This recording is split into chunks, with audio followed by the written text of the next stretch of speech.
Hi guys, today I am going to do something a little bit different. This is my lovely mother and I'm going to interview her. I'm going to ask a few questions. This is totally off the top of our heads, so bear with us. So let's just get right into it.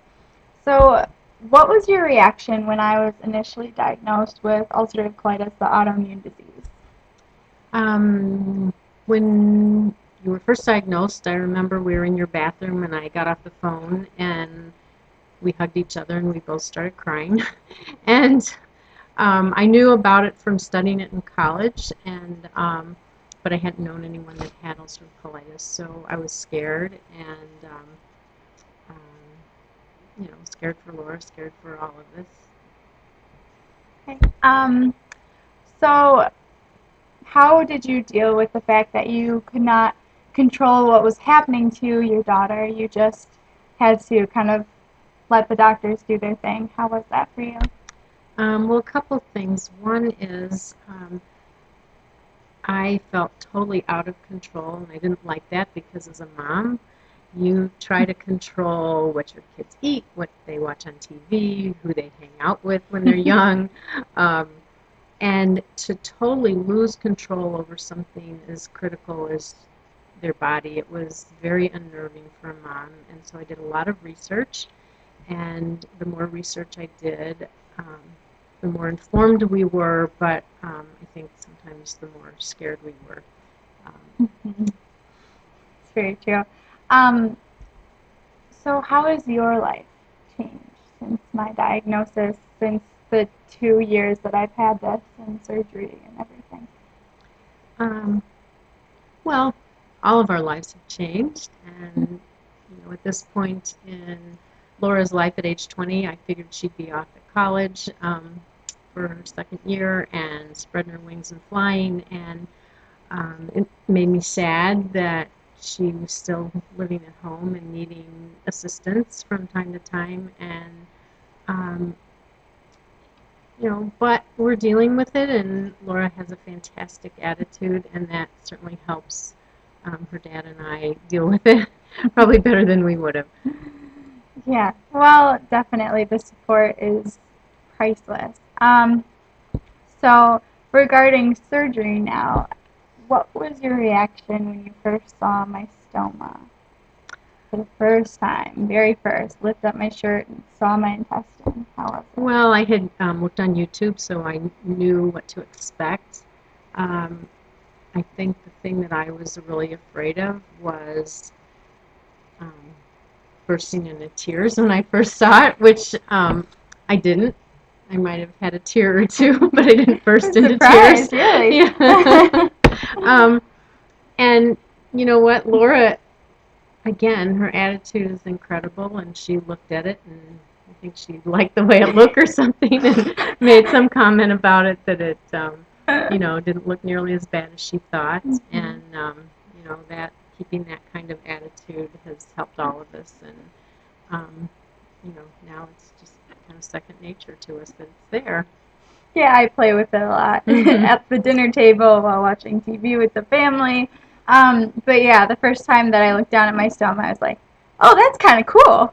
So That's what you said. yeah, so yeah, that definitely helps if you're fascinated by it.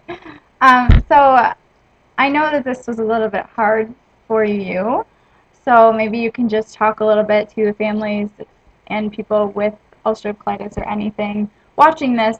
How was me making the decision to have surgery? How was it for you?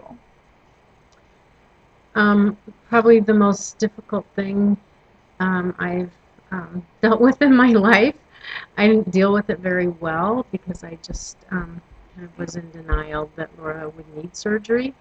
Um, Deep down in my heart, I kind of knew that nothing was working, and but I still felt there were possibly other things she should try.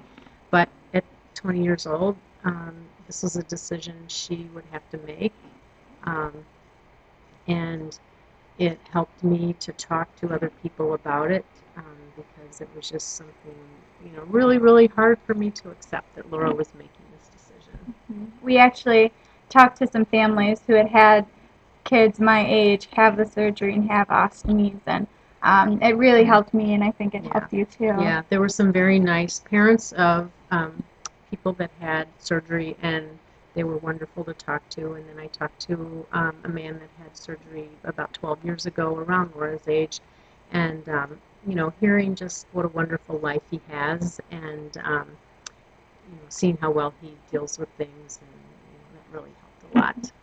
So, one more question before we leave. What? Oh, yeah. Well, you can say something about that really Oh, quick if you okay. want. I was just going to say that as a mom feeling out of control with your child's health, I became sort of an obsessive note taker, and I'm on my third journal now, recording everything about Laura, her health, her how many times she goes to the bathroom, when she had ulcerative colitis, what it looked like, and her periods, her medications, her Remicade schedule, and it was kind of obsessive, but on the other hand, it was the only thing I had any control over, truly. And I think it helped us when we went to doctor's appointments, but it just seemed like I needed something I could control.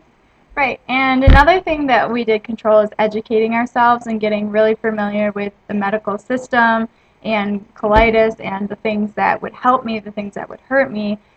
We've caught a few doctors in mistakes and a few nurses in mistakes because we were educated and just questioned why they were doing something. So that's another thing that you have control over. And we encourage it, but don't do it in excess. I think that's our message. Um, so that kind of goes along the lines of my last question, but is there any other suggestion you can give to families and friends of people or the people themselves that have autoimmune diseases?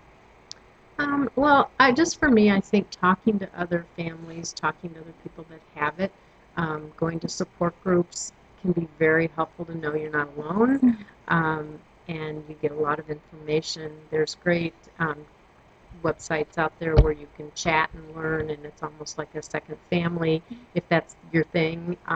So, just realize you're not alone with this and seek help, and realize it's nothing to be embarrassed about. It's just another condition that you have to deal with. And I just want to say one last thing. If you have someone in your life like my mom or my dad who are really supportive to you, who are your advocates and your cheerleaders, don't forget to thank them. I thank them at least once a week just because it's something so special and not everyone has a supporter like that. So just let them know that you really appreciate it. So thank you. Okay, I think that's all. So stay tuned, guys. Bye.